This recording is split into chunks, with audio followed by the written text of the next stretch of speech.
Hi Grizzlies, it's me, Mrs. Salazar, with you from home during this school closure. I hope you are all doing well. Before we begin, I would just like to give a shout out to my brother Oscar for helping me put this video together. We're going to talk about linear inequalities and how to solve for x when we only have one variable. Now there's a few steps that I would like to tell you about. Okay, so the first step that we're going to do for this problem, we have 2x minus 5 greater than or equal to 3. We are going to solve for x by first getting it by itself. So we will take the opposite of negative 5 to both sides. We will add 5 to both sides. Now we get 2x greater than or equal to 8. We want to take the opposite of 2x.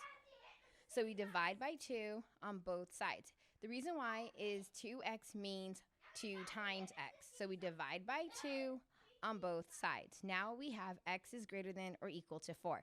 So that is half of the solution. We need to graph the solution on a number line. We use a closed circle because the equal bar and the arrow together makes a closed circle. Whenever you see the equal bar, you make a closed circle. And then we draw our arrow to the right because all the numbers to the right are greater than 4. So you should also notice you always draw the arrow as the same direction of your inequality. And make sure x is on the left, and then you could draw the arrow to the right. Okay, thank you.